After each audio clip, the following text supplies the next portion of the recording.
ಗರ್ವಹೃದಯಿಗಳನಾತ ಚದರಿಸಿರುವನು ಪ್ರದರ್ಶಿಸಿರುವನು ತನ್ನ ಬಾಹುಬಲವನು. ಆ ಕಾಲದಲ್ಲಿ ಮರಿಯಳು ಪ್ರಯಾಣ ಹೊರಟು ಜುದಯದ ಗುಡ್ಡಗಾಡಿನಲ್ಲಿರುವ ಒಂದು ಊರಿಗೆ ತ್ವರೆಯಾಗಿ ಬಂದಳು. ಅಲ್ಲಿ ಜಕರಿಯನ ಮನೆಗೆ ಹೋಗಿ ಎಲಿಜಬೇತಳನ್ನು ವಂದಿಸಿದಳು. ಮರಿಯಳ ವಂದನೆಯನ್ನು ಎಲಿಜಬೇತಳು ಕೇಳಿದ್ದೇ ತಡ. ಆಕೆಯ ಗರ್ಭದಲ್ಲಿದ್ದ ಶಿಶು ನಲಿದಾಡಿತು. ಎಲಿಜಬೇತಳು ಪವಿತ್ರಾತ್ಮಭರಿತಳಾಗ ಹರ್ಷೋದ್ಘಾರದಿಂದ ಹೀಗೆಂದಳು, ಸ್ತ್ರೀಯರಲ್ಲೆಲ್ಲ ಧನ್ಯಳು ನೀನು, ನಿನ್ನ ಕರುಳಕುಡಿಯೂ ಧನ್ಯ. ನನ್ನ ಪ್ರಭುವಿನ ತಾಯಿ ನೀನು, ನನ್ನ ಬಳಿಗೆ ಬಂದುದದೆಂಥ ಭಾಗ್ಯ. ನಿನ್ನ ವಂದನೆಯ ಧನಿ ನನ್ನ ಕಿವಿ ತಾಕಿದೊಡನೆ ನಲಿದಾಡಿತು ಆನಂದದಿಂದ ನನ್ನ ಕರುಳಕುಡಿ. ನಮ್ಮಿ ಧನ್ಯಳಾದೆ ನೀನು, ದೇವರಿಂದ ಬಂದ ವಾರ್ತೆ ನೆರವೇರಿಯೇ ತೀರುವುದೆಂದು.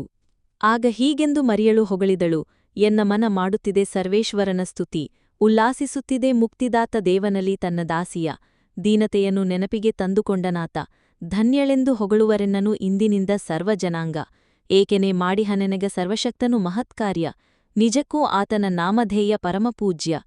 ಆತನಲ್ಲಿ ಭಯಭಕ್ತಿಯುಳ್ಳವರಿಗೆ ಆತನ ಪ್ರೀತಿ ತಲತಲಾಂತರದವರಿಗೆ. ಗರ್ವಹೃದಯಿಗಳನಾತ ಚದರಿಸಿರುವನು ಪ್ರದರ್ಶಿಸಿರುವನು ತನ್ನ ಬಾಹುಬಲವನು. ಇಳಿಸಿಹನು ಗದ್ದುಗೆಯಿಂದ ಘನಾಧಿಪತಿಗಳನ್ನು, ಏರಿಸಿರುವನು ಉನ್ನತಿಗೆ ದೀನದಲಿತರನು. ತೃಪ್ತಿಪಡಿಸಿರುವನಾತ ಹಸಿದವರನು ಮೃಷ್ಟಾನದಿ, ಹೊರದೂಡಿರುವನು ಸಿರಿವಂತರನು ಬರಿಗೈಯಲಿ. ನೆರವಾದನು ತನ್ನ ದಾಸ ಇಸ್ರಾಯೇಲನಿಗೆ ಪೂರ್ವಜರಿಗಿತ್ತ ವಾಗ್ದಾನದ ಮೇರೆಗೆ.